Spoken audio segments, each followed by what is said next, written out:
This? No. This is not for cheating at cards. This is from my physical therapist. Is anyone buying this? My name is Ben Seidman. I'm a magician, pickpocket, and sleight of hand artist. This is my second Vanity Fair video breaking down magic and sleight of hand in film and TV. But people have a lot of questions, so today, all will be revealed. Let's get into it. The wonderful story of Henry Sugar. Slowly, magically, but distinctly, a black blob becomes a spade, a twisty squiggle becomes a 5. The 5 of spades. Fingers quivering, he picks up the card and turns it over. I've done it, he says. I love this story, and I love that Roald Dahl based the character off a real person, Kuda Bux, the man with X-ray eyes. In this great movie, Benedict Cumberbatch's character learns a skill which allows him to do this effect without trickery. If you're gonna fake this effect, the easiest way to do it would be with a gambler's deck of marked cards. Think of it as a deck of cards that's face up and face down at the same time. Marked cards were developed to cheat at card games, but magicians tend to avoid them, and here's why. 1, if you get caught, you lose all your credibility. 2, sometimes someone hands me a deck of cards and asks to see magic, and I can't just be like, oh yeah, I'd love to do a magic trick for you. Let me just use my special deck of cards instead. And 3, a really good magician could take any trick that they would do with a marked deck of cards and do it with a normal deck of cards. So it's just not worth the hassle for any of us. Oh, and why else do we not use marked cards? People know about them. The back of the next card to be dealt lay clearly visible. The dealer hadn't touched it. Yes, Henry said. Another card. The dealer shrugged and dealt it. The 2 of clubs landed neatly in front of Henry alongside the 10 and the 9. 21. The dealer said evenly. His black eyes glanced up again into Henry's face and rested there, silent, watchful. There are different types of card marking that have existed in the world of gambling. First, there's daub. Daub is a chemical or kind of oily substance that you put a little on your thumb, and as you're playing, you can mark the back of certain cards. There are also printed gimmick decks where you shift your depth of focus to read the marks, like a magic eye poster. This is what one of those decks looks like. If I shift my depth of focus, I can see some of the marking system. This is a card puncher. Gambling cheats can use this to punch little divots in cards, so like Braille, they can feel specific playing cards as they're playing and identify them. And if you see someone playing cards wearing a green visor, that could be allowing them to see a mark on one of the cards that is otherwise invisible to the naked eye. Cards can also be naturally marked due to anomalies in the printing process. Phil Ivey famously took advantage of an observed error within the printing and used them for a process known as edge sorting, keeping track of high and low cards in most cases. Looking back, I have to say I love Benedict's commitment to what the superpower would actually look like. And I think Wes Anderson was the perfect director to give this story justice. The Prestige. Indeed, many of you may be familiar with this technique, but for those of you who aren't, do not be alarmed. What you're about to see is considered safe. In this movie, the trick is called the transported man. It's a translocation effect, which is one of my favorite plots in magic. Magic is both an art and a science. One of my mentors, Armando Lucero, was once performing a translocation effect with a coin and 2 cards. He would place the cards on the table, put the coin underneath one of the cards, and it would travel to underneath the other card. After he performed it, a man in the audience stepped forward and asked if he could sign his name on the coin. By signing his name on the coin, the man was confirming for himself that there was only one coin being used because he would be able to verify his own signature. Signing the coin closes a door very deliberately.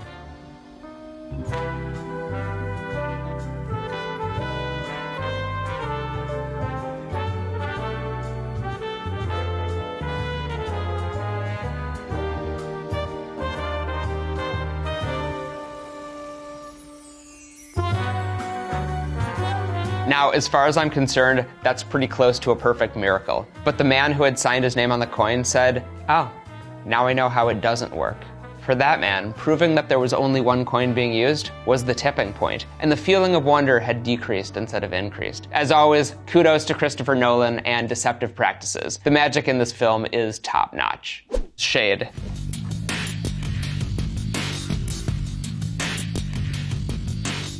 One of the producers said to me, hey, that thing on Stallone's arm, that isn't real, is it? They made that for the movie? Nope. That absolutely is a real thing. It's called a Keplinger. Using one of these in a game is known as playing the joint. These were actually used by cricket gamblers back in the day, but the Keplinger, it became antiquated shortly after its invention. Why? If you get caught with one of these things in a poker game, that's a death sentence. It would be very difficult to explain your way out of this. Oh, this? Yeah, this? No. This is not for cheating at cards. This is from my physical therapist. Is anyone buying this? But the engineering is really cool. And there are certainly card cheats who have used these things and devices like it when it comes to switching cards in and out of play. I should also mention that this is worn under a jacket. You don't just walk into the card game like, hey guys, who wants to play a friendly game? Games of chance. Not the way we play. Seconds, centers, bottoms, stacking the deck, mucking cards. In the first few frames of that clip, we saw Expert at the Card Table, which is a book from 1902 that teaches anything and everything cheating at cards. Interestingly enough, the author of this book has remained a mystery for over a century, but it has plenty of switching techniques designed for the cheat. Now, gamblers and magicians switch cards in very different ways, but there's a huge similarity. Both need to appear natural, but within the context of the situation. When I'm performing, I create my own context, which gives me so much more leeway than someone cheating at cards. A gambler, for example, would never switch cards like this.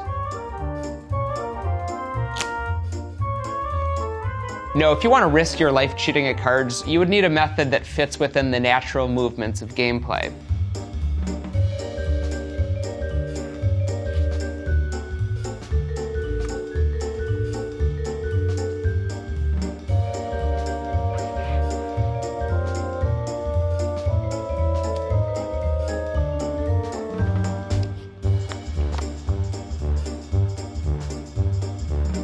This is a deep, deep rabbit hole, but I find it frustrating because I keep trying to get a card game going and no one returns my calls.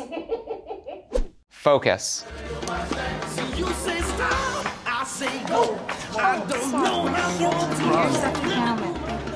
Derek knows how to treat a lady. Married. This movie is a great example of producers listening to experts and actors actually putting in the work. But let's back up. The reason why the pickpocketing in this movie is so epic and so realistic, it's Apollo Robbins and Ava Doe. This film is really personal to me because a lot of the pickpocketing that I perform on stage comes from studying with Apollo. Let's start with the language here. Shade, that's covering the steal and blocking the eye line of onlookers and the mark. The stick holds the mark in position. Fanning means to touch the mark, looking for the poke. A poke is the wallet or item of value that is being targeted for the steal. A prat poke, prat is an old-timey British term. In this case, it's referring to a wallet in the back pocket. I'm going to break down the steals in this scene, but please understand, this is not a tutorial. Do not attempt to use any of these techniques. Doing so may result in your A, getting thrown in jail, B, getting punched in the face, C, getting thrown in jail and punched in the face, or D, a career in the arts. Let's start with the lens lift. She acts as both the stick and the shade for the lens lift. This is very good, realistic blocking. Then he asks her if she wants to wire. You want a wire? Let me wire. Wire is another term for the tool, the dip, the mechanic, who's ever doing the steal. Next is the prat poke. The mark is bumped and she does the extraction. Notice that she's stealing from someone wearing loose-fitting jeans. When I bring someone up on stage during my show to steal from, I'm always looking at the cut of their clothing. One of the reasons that these types of steals have become more rare is that pants have gotten skinnier and skinnier over the years, which makes pants pockets very tight and difficult to steal from. The truth is, stealing from a guy wearing skinny jeans is hard because it's easier for him to feel it. So baggy pants are always better. I think pickpocketing had its heyday in the 90s. Sorry, MC Hammer, you can actually touch a lot of things in those pants. Next, the steal out of the purse with the chopsticks. This is actually real. You can find surveillance footage from some countries where pickpockets use chopsticks. Unlike some other tools which can aid in the extraction, chopsticks can't be prosecuted as a burglary tool. So I totally buy this. The hip pack steal is actually one of my favorites in the entire movie. It's 100% real, 100% believable, and we get to see Ava Doe make a cameo. In pickpocket terms, there's often someone who takes the stolen goods out of sight. That way, if the steal is spotted by anyone, there's no proof because the stolen goods were passed off. The term for the person who leaves with the goods is the Duke Man. Here we see Ava working as the Duke Man. That watch steal was way too fast, but I'm guessing that Margot Robbie learned the steal for real, and then the speed was due to a camera cut, not the choreography. Derek knows how to treat a lady. Married. There's another Pratt poke with some flair, and we see him catch the wallet and drop it into his hat. That is, of course, Apollo Robbins on camera. Thank you, boys. Oh, this is a double steal. She's working his leather and his ring at the same time. That moment is definitely enhanced for dramatic effect. You would never see a wire steal both of those things at the same time, but they're using this moment to tell the story of Margot's character growing in confidence and in speed. Finally, let's talk about eye contact. A thief on the street never wants to make eye contact with their mark. If they get caught, they could be identified later. That being said, I think if most people were grabbed by Margot Robbie, they would remember it. There's a term for accidentally making eye contact with your mark. It's known as kissing the dog. When I steal things from people, it happens on stage during my show, so I don't need to avoid eye contact. So for me, this is kissing the dog. That's Juno. She's my everything. Arrested Development.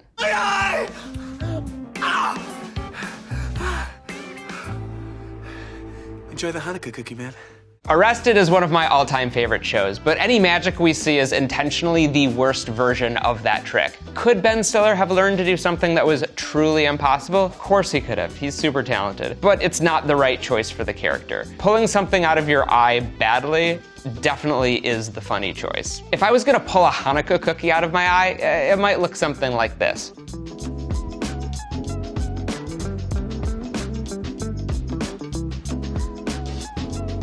That's actually a non-religiously affiliated winter cookie. It's a gluten-free secular treat. I think you should leave with Tim Robinson. All right, Charlie, I just want you to focus on which hand the ball is in, and I'll give you a hint. It's not this one. Right here? God damn it, Charlie. You had one job. I'll give you one last chance. Which hand is it in? Right here? No, Charlie, it's in your pocket. Give him a round of applause. It's Charlie. Jerry Seinfeld once said, all magic is, here's a quarter, now it's gone, you're a jerk. Now it's back, you're an idiot. Show's over. Jerry, you're wrong. That's not all magic. That's just bad magic. People in film and TV love to represent magicians as clueless, and I have a theory about this. I think that this is the fault of another trope from the 80s. During that time period, magic took the same turn as stand-up comedy. In the 80s, tons of comedy clubs opened and there was so much money to be made, so you had a lot of hacky performers. It's pretty clear that this sequence was written by a non-magician, and the actor who played the magician, shout out to Jerry Katzman, had to match the choreography to whatever was in the script. Most of the sequence is intentionally simple and therefore condescending. If the effect and execution was more sophisticated, the narrative just isn't as good. So how would this look if it was a bit more like a traditional magic routine? Lily, Lisa, do you know what this is? Trick question, no one does. It's a ball for your nose. Well, yeah, it looks like a clown nose. Yeah. It's just a ball of sponge. But you can create sort of an optical illusion, so it looks like there's more than one if you put your finger on it. Does that make sense? No. Yeah, if you hold your finger down, here, I'll show you. If you do this with your finger. Oh, wow. It definitely looks like there's two. Lisa, do me a favor, hold one of your hands out for me. Mm-hmm. Yeah, I want you to hold on to the ball, but tightly. And then if you watch this one, and look, I'll even roll up my sleeves so you don't think I'm cheating. Look.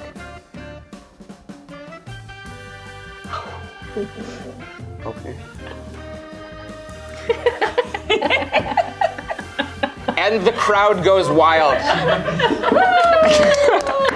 Lily, would you hold out one of your hands for me? Beautiful. Hold on to both of them, but really tightly.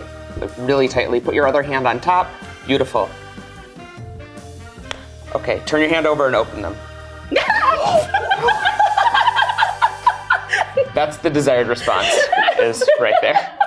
I've spoken before about how magicians actively try to cancel out an audience's possible theories as they go. There's an old adage that magicians hide things in their sleeves.